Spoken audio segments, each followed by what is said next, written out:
नमस्कार। कार्यक्रम साहित्य संवादमा स्वागत छ। म नवीन देवकोटा। नेपाली मनको एउटै आवाज सामुदायिक रेडियो पश्चिम आवाज 104.7 मेगाहर्ज लम्कीको प्रस्तुति कार्यक्रम साहित्य संवादलाई तपाईले हाम्रो अनलाइनमा रेडियो पश्चिम आवाज .org.np मार्फत पनि सुनिरहनु भएको छ। आजको कार्यक्रम साहित्य संवादमा एकजना अछामका गजलकार साहित्यकार युवराज चिन्तनलाई स्टुडियोमा निम्ताएका छौं। आजको साहित्य संवादमा उहाँसँग हामी भलाकुसारी गर्नेछौं, साथै उहाँका गजल अनि उहाँका रचना पनि हामी सुन्नेछौं। साहित्य संवादमा अछाम ढकारी निवासी गजलकार युवराज चिन्तन हाम्रो स्टुडियोमा पाल्नु भएको छ। हामी उहाँलाई स्वागत गर्छौं। स्वागत छ युवराजजी हाम्रो कार्यक्रम साहित्य संवादमा। धन्यवाद। युवराजजी, कार्यक्रम साहित्य संवादमा आज तपाईलाई हामीले निम्ताएका छौं, विशेष गरिकन तपाईसँग तपाईका रचनामा रहेका तपाईका गजल सुन्न अनि केही भलाकुसारी गर्न हामीले तपाईलाई निम्त्यायौं। सर्वप्रथम गजल यात्राबाट सुरु गरौं। तपाईको गजल यात्रा कहाँबाट सुरु भयो बताइदिनुस् है। गजल एउटा साहित्यको एउटा विधा हो। अछाममा रहँदा पनि थुप्रै साथी सर्जकहरू छन् अछाममा, अनि नेपालको उर्वर भूमि भनेर चिनिन्छ गजलीय मनोरुवाको ठाउँ हो। साथीहरू हुनुहुन्थ्यो पहिला लक्ष्मण सङ्गम अग्रज हुनुहुन्छ, अनि नवीन चिराग, तपेन्द्र गोडासैनी, अनि दिनेश गोडासैनी, अनि कमल दाई लगायतका सम्पूर्ण स्रष्टाहरूको सहयोगमा पनि मैले गजल लेख्न सुरु गरेको।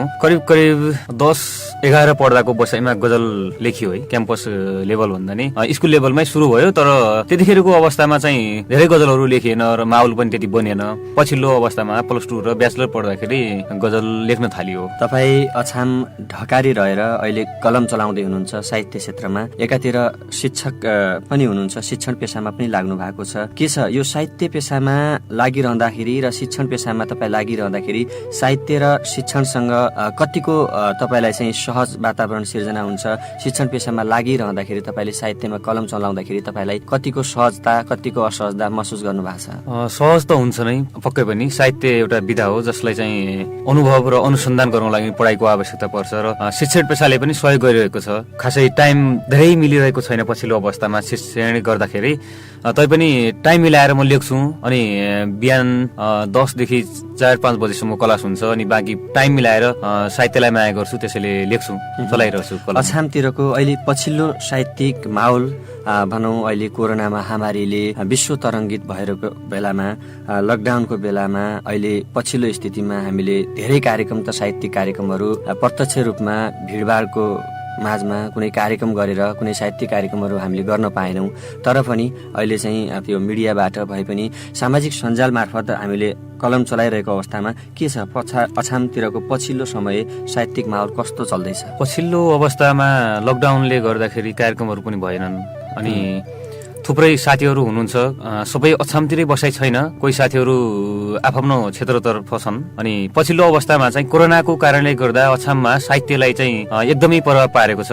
धेरै गजलकारहरू भएको जिल्ला भनेर चिनिन्छ अछाम, तैपनि पछिल्लो अवस्थामा लकडाउनको कारणले गर्दा खासै कार्यक्रमहरू बनेनन्। यो लगन पनि नजुरे जस्तो भिडभाडको भएर पनि कार्यक्रम गर्न अवसर पनि आएन। अनलाइनतिर खासै भएन। अनलाइन अब फेसबुक कहिलेकाहीँ चलाइन्छ, नेटको समस्या हुन्छ पहाडतिर, अनि त्यो कारणले गर्दाखेरि पछिल्लो अवस्थामा अछाम गजल मञ्च अनि कोपिला साहित्य समाज र थुप्रै स्रष्टाहरू उत्पादन गरेका संस्थाहरूले पनि पछिल्लो अवस्थामा कार्यक्रम भिडभाड जमघट गरेर कार्यक्रम गर्ने अवस्था पनि भएन। पछिल्लो अवस्थामा सबै साथीहरू सेलाए जस्तो छ। तैपनि अब मलाई लाग्छ लकडाउनको जुन मापदण्ड छ यसलाई पालना गरेर अब यसपछिका कार्यक्रम हुन्छ भन्ने आश छ।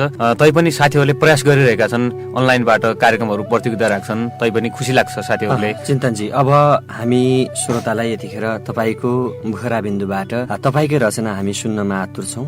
सर्वप्रथम तपाईँलाई चाहिँ कुन गजल सुनाउनुहुन्छ हामीले आग्रह गर्यौँ? म चाहिँ एउटा सुनाउँछु। आज कुराकानी सँगै मिठा गजलहरू सुन्छौँ हामी। पहिलेको गजल सुरुमै लेखेको गजल मैले। समाइयो कापी कलम, समाइयो यसरी सुरु भयो, समाइयो कापी कलम यसरी सुरु भयो, मेरो गजल लेख्ने क्रम यसरी सुरु भयो। समाइयो कापी कलम यसरी सुरु भयो, मेरो गजल लेख्ने क्रम यसरी सुरु भयो। जमाना बुहारी र छोरा एउटै भएपछि, जमाना बुहारी र छोरा एउटै भएपछि आमा बाको विद्रोह आश्रम यसरी सुरु भयो। समाइयो कापी कलम यसरी सुरु भयो, एउटाले कुरा निकाल्यो अर्कोले बोतल निकाल्छ एउटाले कुरो निकाल्यो अर्कोले बोतल निकाल्छ अनि पो भट्टीमा रमझम यसरी सुरु भयो समाइयो कापी कलम यसरी सुरु भयो अस्वस्थकर खाना प्रेमिकाको धोका र सहरकै धुलोले गर्दा अस्वस्थकर खाना अन्तिम शेर अस्वस्थकर खाना प्रेमिकाको धोका र सहरकै धुलोले गर्दा चिन्तनलाई जवानीमै दम यसरी सुरु भयो समाइयो कापी कलम यसरी सुरु भयो मेरो गजल लेख्ने क्रम यसरी सुरुवातको गजल सुरुवातको यसरी सुरु भएको 9, 10, 11 भनेपछि कम्तीमा 10 क्लास पढ्दाखेरि चाहिँ सुरुमा लेखेको गजल सुरुमै लेख्नुभयो गजल यात्रा यसरी सुरु भयो गजल त्यहाँबाट यात्रा थाल्ने एउटा थालनी गर्ने यात्रा गर्नुभयो यात्रा पनि सुरु भयो र गजल पनि पहिलो गजल भयो सुरु भयो अनि यात्रा पनि त्यहाँबाट थालनी भयो है अनि त्यहाँबाट जमरको गजल भयो अब गजल यात्रामा गजलको खासै जानकारी थिएन पहिला साथीहरू चाहिँ चितवन बस्ने दाइहरू हुन्छ लक्ष्मण सङ्गम उनीहरू चाहिँ चितवन बस्थे र कहिलेकाहीँ गाउँ आएको बेला दसैँ तिहारको बेला अनि सिकिन्थ्यो थोरै सिकिन्थ्यो तर सुरुमा लेखेँ कस्तो बन्छ काफिया मतला अनि रदीफहरू अनि यो मक्ता यो कसरी त्यो खासै थाहा थिएन पछि उनीहरूसँग सिक्यो थोरै प्रेरणा पनि मिल्यो उसरी चाहिँ यो गजलकारहरू साहित्यकारहरू अब भनौँ यसरी साहित्य विधामा कलम चलाउनेहरूले प्रायः जसो सबैको व्यथा सबैको मनलाई चाहिँ टिपेका हुन्छन् आफ्नो पीडा पनि भोगेका हुन्छन् र नभोगेको पीडा पनि उनीहरूले टिपेका हुन्छन् उसरी हामीले साहित्यमा भन्छौँ नि जहाँ रवि पुग्दैन त्यहाँ कवि पुग्छ भन्छौँ है जहाँ रवि पुग्दैन त्यहाँ कवि पुग्छ भन्ने यो उक्तिलाई तपाईँको जीवनमा कतिको मेल खान्छ तपाईँ आफ्नै व्यथालाई आफ्नै पीडालाई टिपेर चलाउनुहुन्छ या चाहिँ अरूको पीडालाई पनि बुझेर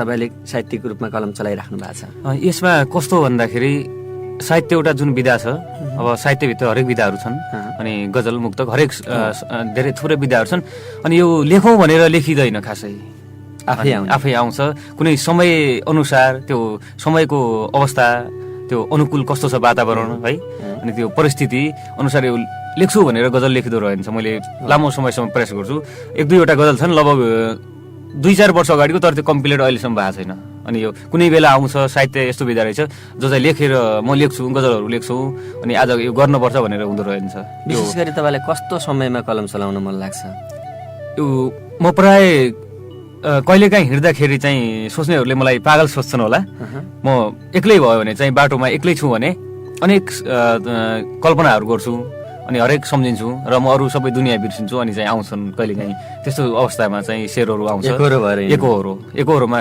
थुप्रै गजलहरू लेख्यो तर चाहिँ तिनीहरूलाई खासै संरक्षण गर्ने अवस्था पनि आएन पछिल्लो समयमा कार्यक्रम पनि अछाममा भएनन् अब बाहिर कार्यक्रम जाँदाखेरि चाहिँ कार्यक्रम छ भन्यो भने त्यसलाई चाहिँ गजलहरू लेखेर काटछाँट गरेर 8-10वटा 15-20वटा लिनु पर्थ्यो अनि पछिल्लो 8-10 चिन्तनजी अब हामी अर्को गजल सुरु गरौँ तपाईँको हामी धेरै गजल सुन्न चाहन्छौँ गजल सँगसँगै कुराकानी गर्दै गयौँला अब एउटा अर्को गजल आफ्नो जिन्दगी आफैलाई विहीन लाग्छ आफ्नो जिन्दगी आफैलाई विहीन लाग्छ एनामा हेर्छु आफ्नै चेहरा मलिन लाग्छ आफ्नो जिन्दगी आफैलाई विहीन लाग्छ एनामा हेर्छु आफ्नै चेहरा मलिन लाग्छ तिमीले भेट्न भनेर राजधानी बोलायौ मलाई आफ्नै सदरमुकाम पुग्न 2 दिन लाग्छ आफ्नो जिन्दगी आफैलाई विहीन लाग्छ ऊ मेसिन हो र त यार समय लगाउँछ ऊ मेसिन हो र त यार समय लगाउँछ म त मान्छे हुनी पर्ख एकछिन लाग्छ आफ्नो जिन्दगी आफैलाई विहीन लाग्छ अन्तिम शेर मलाई यो जमिन पनि जमिन जस्तो लाग्दैन मलाई यो जमिन पनि जमिन जस्तो लाग्दैन हजुरलाई त आकाश पनि जमिन लाग्छ आफ्नो जिन्दगी आफैलाई विहीन लाग्छ एनामा हेर्छु आफ्नै चेहरा मलिन लाग्छ वाह साहित्यमा यो रचना यो रस हामीले सुन्न पायौँ आफ्नै सदरमुकाम पुग्न पनि 2 दिन लाग्छ भन्नुभयो अनि तिमीले त राजधानी बोलायौ भेट्न भनेर राजधानी बोलायौ आफ्नै सदरमुकाम पुग्न 2 दिन लाग्छ अछामको सदरमुकाम मगलसेन तपाईँ ढकारीको मान्छे यो पक्कै पनि यो गजल तपाईँले धेरै अगाडि लेखेको हुनुपर्छ जतिखेर चाहिँ अछाममा बाटोको सुविधा थिएन अहिले चाहिँ गाडी मोटर केही मात्रामा पुगेको छ अझै पनि सरर पुग्न चाहिँ गन्तव्यमा पुग्ने ठाउँ छैन एकदमै भिड भएको ठाउँमा अलिकति त्यो जटिल यात्रा गर्नुपर्ने अवस्था छ। यातायातको साधन भए पनि पक्कै पनि पुरानै गजल हो यो। पुरानै त्यही +2 पढ्नसम्म 5-6 वर्ष अगाडिको 5-6 वर्ष अगाडिको गजल सुनाउनु भयो। खुसी हरेक शेरहरूमा कहिलेकाहीँ कस्तो आनन्द मिल्छ भन्दा कुनै कल्पना गरिन्छ, कुनैमा ठक्कर खान्छ मान्छे, कुनैबाट आश गरेको ठाउँबाट जब धोका खान्छ नि अनि गजलका शेरहरू याद आउँछन्। अनि तिमी भेट्न भनेर राजधानी बोलायो आफ्नै सदनमा पुग्नमा लाग्छ 2 दिन लाग्छ। यो व्यथालाई पनि एकातिर यहाँ प्रेम पनि लुकेको, अर्कोतिर चाहिँ समाजको पीडा, अर्कोतिर भौगोलिक अवस्थालाई पनि टपक्कै राजनीतिलाई पनि जोडिएको सबै कुराहरू आउने गर्छ। साहित्यमा एउटा शब्दले हरेक रसहरू उत्पादन गर्छ, एकदम उत्पादन गर्छ। खुसी लाग्यो। फेरि अर्को गजलतिर जाउँ। म अनि अर्को गजल सुनाउँछु यतिखेर। यो पनि पुरानै हो अनि नयाँ ल्याउन भ्याएछु, आज भ्याइएन। अनि डायरी पनि अछाम छुटेछ अनि हतारमा उपचार गर्न आएको लगन जुरेछ हाम्रो भेटघाट। तपाईँसँग भेटघाट भयो। यही मौकामा हामी तपाईँलाई चाहिँ यता स्टुडियोमा लिएर पनि आयौँ। अब चाहिँ हामी अर्को गजल सुनाउँ। उसको हरेक गतिविधि अखबारमा पुग्दैन, उसको हरेक गतिविधि अखबारमा पुग्दैन, त्यसैले ऊ मान्छे मारेर नि कारागारमा पुग्दैन। उसको हरेक गतिविधि अखबारमा पुग्दैन, त्यसैले ऊ मान्छे मारेर नि कारागारमा पुग्दैन। मैले उनलाई बिहे नगर्नुको एउटै कारण, मैले उनलाई बिहे नगर्नुको एउटै कारण वर्षौको कमाई उनलाई श्रृङ्गारमा पुग्दैन। उसको हरेक गतिविधि अखबारमा पुग्दैन। घाँसबास र कपासको अभाव छ हामीलाई घाँसबास र कपासको अभाव छ हामीलाई। गरिब जनताहरूको माग सरकारमा पुग्दैन। उसको हरेक गतिविधि अखबारमा पुग्दैन। त देशको चिन्ता गरेर के गर्छस् ए चिन्तन अन्तिम शेर, त देशको चिन्ता गरेर के गर्छस् ए चिन्तन, तेरो कुरा कहिल्यै सिंहदरबारमा पुग्दैन। उसको हरेक गतिविधि अखबारमा पुग्दैन, त्यसैले ऊ मान्छे मारेर नि कारागारमा पुग्दैन। कस्तो मिसिएको छ यहाँ। एकातिर माया प्रीतिको कुरा पनि छ, अर्कोतिर राजनीतिको कुरा पनि छ। मान्छे मारे नै कारागार पुग्दैन भन्नुको मतलब तपाईँले राजनीतिक पहुँचलाई अखबारमा देखाउन खोज्नु भएको छ। कुनै समस्या छ भने त्यो समस्या कुनै निकायसम्म पुगेन भने ऊ पुग्दैन। त्यस्तो अवस्थामा ऊ चाहिँ मजाले फ्री हुन्छ, उसलाई टाइम टर्न हुन्छ उसँग। तर गरिब जनताहरू छन् नि, उनीहरूको आफ्नो न्यायको लागि चाहिँ उसले जति चाहिँ प्रेस गरे पनि उसले चाहिँ अवसर पाउँदैन। आफ्नो कमाइले चाहिँ श्रीमतीलाई श्रृङ्गार नै नपुग्ने है, कस्तो विडम्बना। मैले उनलाई बिहे नगर्नुको एउटै कारण वर्षौको कमाइ उनलाई श्रृङ्गारमै पुग्दैन। अनि माया प्रेमका कुरा निकाल्दै गर्दाखेरि चिन्तनजीको वैवाहिक जिन्दगी सुरु भएको छैन, अहिलेसम्म एक्लै हुनुहुन्छ, सिंगल चिन्तन। मङ्सिर पनि यो वर्षको गइसक्यो है, अर्कै वर्षको लागि अब ठिक छ। अब अहिलेको यात्रामा पछिल्लो समयमा हामी जाउँ अछामतिर। धेरै साहित्यकारहरू जन्मिएको ठाउँ पनि हो है, गजलकार पनि धेरै थुप्रै अछामले पाएको हो। अहिलेको यो पछिल्लो अवस्थामा धेरै चर्चामा पनि अछामका साहित्यकारहरू अगाडि बढिरहेको अवस्थामा अब युवराज चिन्तनको यो साहित्यिक यात्रा कसरी अगाडि बढ्दैछ? अब गजलहरू लेखियो है, अनि खासै त्यसलाई संरक्षण गर्ने अवसर पनि त्यति आएन। अनि अबका दिनमा कृति निकाल्ने सोच विचार थियो एकचोटि, अनि त्यो पछिल्लो अवस्थामा निराशपन भएको छ। यो लकडाउनको कारणले त्यो बिचमा खासै लेख्ने अवसर पनि मिलेन। अनि जति हामी नजिक हुन पर्ने थियो साथीहरू, कम्तीमा अछाममा बासेहरूमा 8-10वटा 15-16वटा कार्यक्रमहरू हुन्थे। अनि त्यो अवसर मिल्यो भने हामीले गजल लेख्नुपर्छ भन्ने जोस जागर पनि आउँथ्यो। हामी आफै पनि सेलायौँ र संस्थाहरू पनि अहिले पछिल्लो अवस्थामा सेलाएको अवस्था छ। अग्रजहरू हुनुहुन्छ थुप्रै नेपालमा। एउटा जिल्लाबाट भन्दा नि कैफियत सङ्ग्रहमा एउटा जिल्लाबाट एकजना गजलकार सेलेक्ट हुनेमा हाम्रो 5-5 जना पर्छ अछामबाट। अनि कहिलेकाहीँ खुसी लाग्छ। हामी अछाम, कैलाली, सुपका सबै जिल्लाहरू राम्रै गजलकारहरू बस्ने ठाउँ हो। अनि सुदूरपश्चिम देउडासँगै गजल हरेक चिजको चाहिँ पहिचान बोकेको छ आफ्नै छुट्टै। अब पछिल्लो अवस्थामा गजल लेखिँदैछ। अब सायद माहौल सहज हुन्छ होला, त्यसैले लेखिन्छ। अब यसपछिको दिनहरूमा कृतिको लागि सोचौँला भन्ने छ। अग्रज साथीहरूलाई पठाउन पनि तपाईँलाई शुभकामना छ। चाँडै तपाईँको कृति, युवराज चिन्तनको कृति हामी पढ्न पाऊँ, देख्न पाऊँ, यो शुभकामना हामी पनि व्यक्त गर्छौँ कार्यक्रम मार्फत। अब अर्को गजल एउटा लयमा सुनाउँछु म। लयमा धेरै छैन, कहिलेकाहीँ रहर लाग्छ लेख्न। लौ न। तिमी किन कहिले कुरै बुझ्दैनौ, सम्झाउँदा नि मैले कुरै बुझ्दिनौ। तिमी किन कहिले कुरै बुझ्दिनौ, सम्झाउँदा नि मैले कुरै बुझ्दिनौ।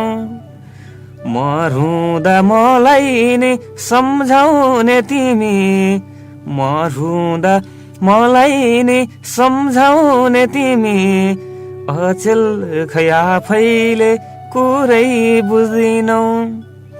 तिमी किन कहिले कुरै बुझ्दिनौ।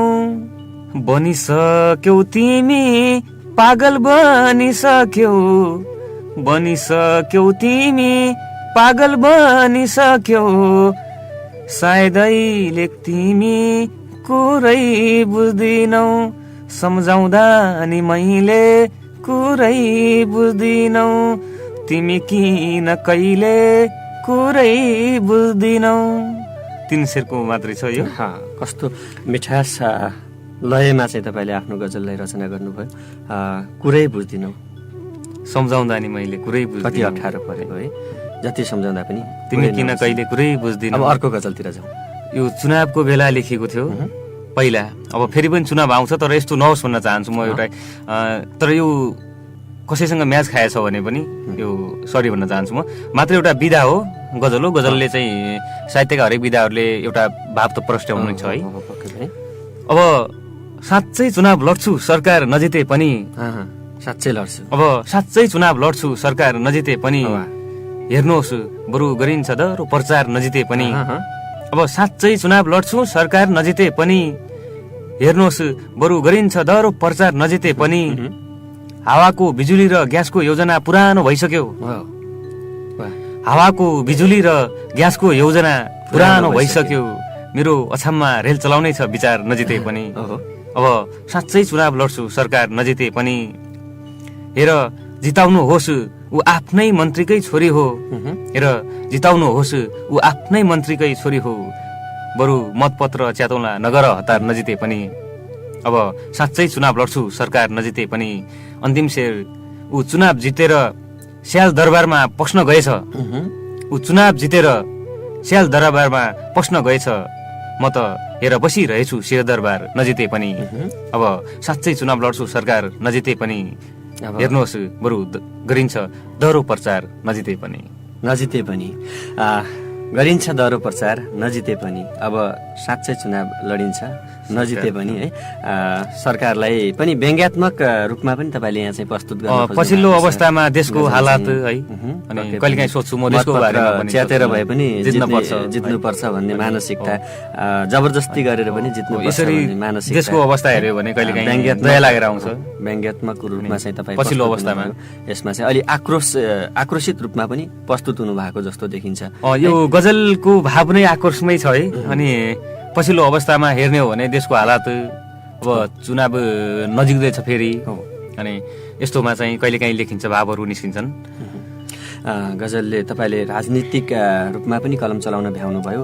माया प्रीतिका कुराहरू त छँदैछन्, अनि समाजका कुराहरू पनि छँदैछन्। अब एउटा अर्को गजल ल, म एउटा आमा भन्ने गजल छ, 3 शेरको छ। मलाई हरेक कला दिने आमा हुनुहुन्छ, मलाई हरेक कला दिने आमा हुनुहुन्छ, र यसरी हौसला दिने आमा हुनुहुन्छ। मलाई हरेक कला दिने आमा हुनुहुन्छ, र यसरी हौसला दिने आमा हुनुहुन्छ। पिरतीका हरेक बोट पठाउँदै गरिराख्नु, पिरतीका हरेक बोट पठाउँदै गरिराख्नु, फुलाउनलाई गमला दिने आमा हुनुहुन्छ। मलाई हरेक कला दिने आमा हुनुहुन्छ।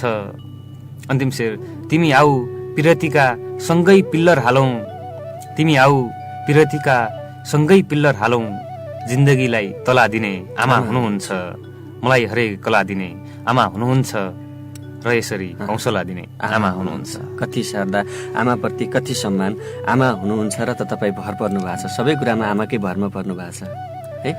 एकदमै यो गजल पनि हामीले सुन्यौँ, खुसी लाग्यो। अब चिन्तनजी, पछिल्लो समयमा अलिकति कुरा गरौँ गजल सँगसँगै साहित्यका विभिन्न विधामा पछिल्लो समयमा साहित्यमा केही उग्र रूप पनि लिएको देखिन्छ, विकृति पनि विवादहरू, विभिन्न किसिमका हामीले चाहिँ शब्दहरू चयन गर्दाखेरि केही विकृतिमय शब्दहरू पनि पछिल्लो स्थितिमा बजारमा आएका छन्, बजारमा छन्। खासै यस सम्बन्धमा तपाईँ? मलाई लाग्छ खास साहित्यले चाहिँ पछिल्लो समयमा राम्रो फड्को मारेकै हो, तर पनि कोही थोरै गजलकारहरूको कारणले गर्दा पछिल्लो अवस्थामा गजलहरू चाहिँ विवादपूर्ण अनि रदीप काफियाहरू कसैको कपी गर्ने अनि बाँकी अरूको रचनाहरू शेरहरू गर्ने काम त्यस्तो भइरहेछ। तर म के भन्छु भन्दा त्यो हेरेर चाहिँ चोर्न लेखेको चाहिँ त्यो गलत छ है, तर चाहिँ कहिलेकाहीँ म्याच खान्छ। मेरो पनि कोही गजलका शेरहरू मैले पहिल्यै लेखिसकेको छु होइन, अनि त्यसमा चाहिँ डेड लेखेर चाहिँ मैले डायरी छ कहिलेकाहीँ साथीहरूसँगको कहिलेकाहीँ एउटा शेर कहिलेकाहीँ म्याच खान्छ क्या, त्यो परिस्थिति समयअनुसार मान्छे लेख्न खोज्छ, कहिलेकाहीँ म्याच खान्छ, त्यो स्वाभाविकै हो।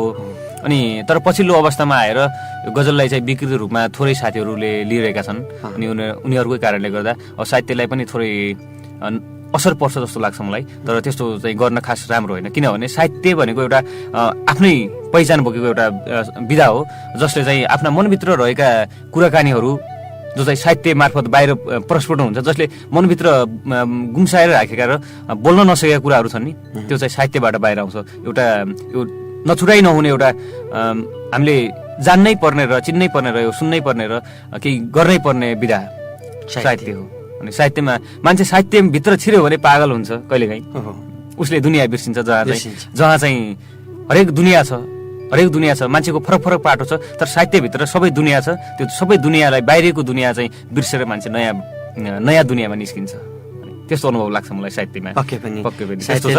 अनि पछिल्लो अवस्थामा भएका कोही कोही साथीहरूले को कारणले गर्दा यो नराम्रो सूचना पुगिरहेछ, तर चाहिँ यस्तो खासै हामी साहित्य बुझ्ने मान्छेहरूले यसो नगर्दा नै राम्रो, किनभने साहित्य त सबैले लेख्न सक्दैन। पक्कै पनि हो। अब फेरि हामी एउटा अर्को गजल सुनौँ यहाँनिर। हामी चाहिँ अब समय पनि छोटो छोटो छ, तपाईँका धेरैभन्दा धेरै गजल हामी श्रोतालाई सुनाउने जमर्को यतिखेर गरिरहेका छौँ। अर्को गजलतर्फ लागौँ। पहिले भेट्नका लागि त बहाना बनाऊ, पहिले भेट्नका लागि त बहाना बनाऊ, अब बिजाउन पर्दैन परेली ओभाना बनाऊ। पहिले भेट्नका लागि त बहाना बनाऊ, अब बिजाउन पर्दैन परेली ओभाना बनाऊ। सुन त्यो माइती घर त तिम्रो अस्थायी हो यार, सुन त्यो माइती घर त तिम्रो अस्थायी हो यार, सकिन्छ भने तिमीले नि स्थायी ठेगाना बनाऊ। पहिले भेट्नका लागि त बहाना बनाऊ। भोकमरी आएर यहीँ भनेर गएको थियो, भोकमरी आएर यहीँ भनेर गएको थियो, छोराछोरी ठुला नजन्माऊ साना बनाऊ। पहिले भेट्नका लागि त बहाना बनाऊ। अन्तिम शेर आमाको दुःख देखेर चिन्तनले बिहे गर्यो, आमाको दुःख देख्नै नसकेर चिन्तनले बिहे गर्यो, झन् बुहारी भन्छे आमा खाना बनाऊ। पहिले भेट्नका लागि त बहाना बनाऊ, अब बिजाउन पर्दैन परेली ओभाना बनाऊ। पहिले भेट्नका लागि बहाना चाहियो नि त, अनि भेट्यो भने परेलीहरू ओभाना बनाउनु भएन। अहिले त यो पनि पुरानै गजल हो सायद। यो पनि अहिलेको दुनियाँमा त भेट्न बहानै बनाउनु पर्दैन, अब चाहिँ इन्टरनेट सजिलो भएको छ। अझ अछामतिरको त्यो हाम्रो पुरानो संस्कृतिमा भेट्ने हो भने एउटा केटाले केटीलाई भेट्न बहुतै मुस्किल पर्थ्यो, धेरै मुस्किल पनि पर्थ्यो। प्रत्यक्ष भेट्दाखेरि अप्ठ्यारो पनि हुन्थ्यो, लुकी लुकी भेट्नुपर्ने अवस्था पनि थियो, बहाना बनाइ भेट्नुपर्ने। खुसी लाग्यो। एउटा अर्को गजल जाउँ, हामी अन्ततिर पनि छौँ। एउटा अर्को गजल हामी सुन्छौँ। आफ्नो मनलाई आफै बुझाउन बहुत गाह्रो हुन्छ, बहुत गाह्रो हुन्छ। आफ्नो मनलाई आफै बुझाउन बहुत गाह्रो हुन्छ, जिन्दगी अस्ताइ सकेपछि उदाउन बहुत गाह्रो हुन्छ। आफ्नो मनलाई आफै बुझाउन बहुत गाह्रो हुन्छ, जिन्दगी अस्ताइ सकेपछि उदाउन बहुत गाह्रो हुन्छ। बरु जनावरहरूलाई मान्छे बनाउन सकिन्छ सायद, बरु जनावरहरूलाई मान्छे बनाउन सकिन्छ सायद, यहाँ मान्छेलाई मान्छे बनाउन बहुत गाह्रो हुन्छ, बहुत गाह्रो हुन्छ। जिन्दगी अस्ताइ सकेपछि उदाउन बहुत गाह्रो हुन्छ। मलाई बहुत सजिलो लाग्छ अनपढहरूलाई पढाउन, मलाई बहुत सजिलो लाग्छ अनपढहरूलाई पढाउन, तर पढे लेखेकालाई पढाउन बहुत गाह्रो हुन्छ। आफ्नो मनलाई आफै बुझाउन बहुत गाह्रो हुन्छ। आफूले आफैलाई रुवाएको सम्झिनुहोस् एकपटक, आफूले आफैलाई रुवाएको सम्झिनुहोस् एकपटक, त्यसपछि त अरूलाई रुवाउन बहुत गाह्रो हुन्छ। आफ्नो मनलाई आफै बुझाउन बहुत गाह्रो हुन्छ। अन्तिम शेर, घरमा लागेको छ आगो दमकलले निभाइदिन सक्छ, घरमा लागेको छ आगो दमकलले निभाइदिन सक्छ, मनमा लागेको छ आगो निभाउन बहुत गाह्रो हुन्छ। आफ्नो मनलाई आफै बुझाउन बहुत गाह्रो हुन्छ। जिन्दगी अस्ताइसकेपछि उदाउन बहुत गाह्रो हुन्छ। अस्ताइसकेपछिको जिन्दगी उदाउन धेरै गाह्रो, पक्कै पनि आफ्नो मनलाई आफै सम्झाउन पनि बहुत गाह्रो हुन्छ। जिन्दगीमा कष्टकर यात्रा हामीले गर्नुपर्छ। अब साहित्य एक किसिमले साहित्य भनेको यो विधा हो जसले चाहिँ देश समाज सबै कुरामा आमूल परिवर्तन पनि ल्याइदिन्छ है। साहित्यमा यति बल छ है जसले कलमकै भरमा शब्दकै भरमा सत्ता उल्टाउन सक्ने साहित्यमा चाहिँ यो बल दम छ। साहित्यले आमूल परिवर्तन पनि ल्याउँछ है। अब हामी अहिले पछिल्लो युवा पुस्ता है, तपाईँ हामी जस्ता युवा पुस्ता साहित्यमा कलम चलाइरहँदाखेरि युवा वर्गलाई के भन्न चाहनुहुन्छ तपाईँ? म के भन्छु भन्दा, साहित्यलाई धेरै मान्छेहरूले बुझ्दैनन् अनि हामीले चाहिँ आफै पैसा खर्च गरेर कार्यक्रम गर्छौँ अनि यसमा पनि कुनै निकायहरूको ध्यान गयो भए अझै राम्रो हुन्थ्यो जस्तो लाग्छ। अनि हरेक ठाउँमा अन्य खर्च गर्छन् भने तर साहित्यको लागि 10,000 15,000 कि 2 रुपियाँ पनि छुट्याएको अवस्था छैन। यो चाहिँ हामी साहित्य प्रेमी र साहित्यकारहरूलाई ठुलो नाजुकको विषय हो। अनि पछिल्लो समयमा हरेक क्षेत्रमा बजेटहरू छुट्याइन्छ अनि हामी आफ्नै खल्तीबाट पैसा तिरेर पनि कार्यक्रमहरू गर्छौँ। यस्तो नहोस् जसले चाहिँ थोरै सहयोग भए पनि हामीले कार्यक्रम गर्ने अवसर मिलोस् है। अनि त्यस्तो अवस्थामा चाहिँ नयाँ स्रष्टाहरू नयाँ सर्जकहरू उत्पादन गर्ने पनि अवसर पाउँछौँ। धेरै गुम्सिएर बसेका साथीहरूको बाहिर रूपमा प्रस्फुटन हुन सकेका छैनन्। अनि म पनि एफएमए कार्यक्रम चलाउँदाखेरि लगभग हाम्रै गाउँपालिबाट 20-30 जना गजलकारहरू नयाँ भेटिए, राम्रो लेख्ने साथीहरू। यदि मलाई पछुतो लाग्थ्यो कि यदि म कार्यक्रम नचलाएको भए उनीहरूको अवस्था के हुन्थ्यो। त्यसैले चाहिँ ती प्रस्फुटन गर्नको लागि पनि हामीले चाहिँ एउटा पाटो चाहिँ आर्थिक हो। आर्थिक बिना हामीले धेरै गर्न सक्दैनौँ, सफल हुन सक्दैनौँ जस्तो लाग्छ।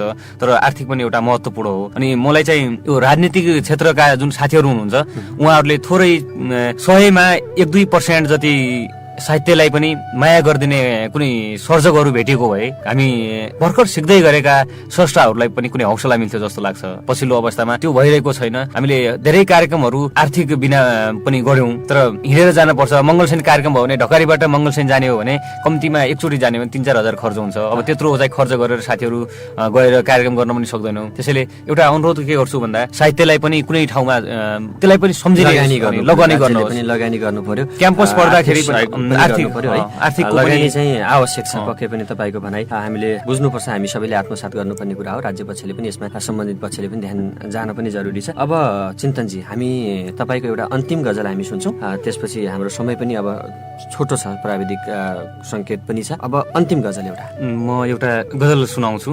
जब लगन आउने महिनाको सुर पार्यो मङ्सिर सकिए पनि, जब लगन आउने महिनाको सुर पार्यो उता भने उनलाई बिहे गर्न आतुर पार्यो। जब लगन आउने महिनाको सुर पार्यो उता उनलाई भने बिहे गर्न आतुर पार्यो। भगाउन नि मेरै प्रिया पाएछ यार उसले, भगाउन नि मेरै प्रिया पाएछ यार उसले, हेर्दा हेर्दै मेरा सपनाहरू चकनाचुर पार्यो। जब लगन आउने महिनाको सुर पार्यो, वर्षौंदेखि मैले मन पराएको मान्छेको, वर्षौंदेखि मैले मन पराएको मान्छेको, जब मङ्सिर लाग्यो सिउँदोमा अर्कैले सिन्दुर पार्यो। जब लगन आउने महिनाको सुर पार्यो, मङ्सिर आएर नि तिमी मालिक बनेपछि, मङ्सिर आएर नि तिमी मालिक बनेपछि आफ्नै घरमा चिन्तनलाई मजदुर पार्यो। जब लगन आउने महिनाको सुर पार्यो उता भने उनलाई बिहे गर्न आतुर पार्यो। लगन जोडिएको बेलाको कुरामा चाहिँ आफ्नो प्रेमिकालाई अर्काले उडाइलिँदाखेरिको पीडा है पनि टपक्क टिप्नु भएको रहेछ। अब चिन्तनजी, हामी कार्यक्रम साहित्य संवादको अन्तमा छौँ। अन्तमा चिन्तनजी, अब समस्त श्रोतालाई अनि साहित्य प्रेमी मनहरूलाई तपाईँ के भन्न चाहनुहुन्छ? अन्तमा सम्पूर्ण साहित्यहरूलाई माया गर्ने स्रष्टाहरू हुनुहुन्छ, उहाँले साहित्यिक भाषा पनि बुझ्नुहुन्छ। कलम चलाउँदै जानुहोस्, नथाक्नुहोस्, परिवर्तन सम्भव छ भन्न चाहन्छु। अनि सम्पूर्ण साथीहरूलाई के भन्न चाहन्छु भने, जब मान्छे यात्रामा हुन्छ, जब बीच बाटोमा पुग्छ, फेरि पहिलेको गन्तव्य यात्रा पुग्न पनि त्यति नै समय लाग्छ र टार्गेटमा पुग्न पनि त्यति समय लाग्छ। त्यसैले माया गर्नुहोस्, निरन्तरता दिनुहोस्, कलम चलाइराख्नुहोस् अनि नजानेका कुराहरू अग्रजबाट सिक्नुहोस्। सबैले हरेक कुराको विज्ञ हुन्छ भन्ने छैन। अरूबाट मान्छेले हरेक क्रियाकलापहरू अरूबाट नै सिक्ने, प्रेरणा मिल्ने एउटा हौसला दिने मान्छे चाहिँ आवश्यक पर्छ। हरेक ठाउँमा चाहिँ हौसलाको आवश्यकता पर्छ र कुनै काम राम्रो काम गर्यो भने त्यसको पछाडि कुनै मान्छेको योगदान हुन्छ।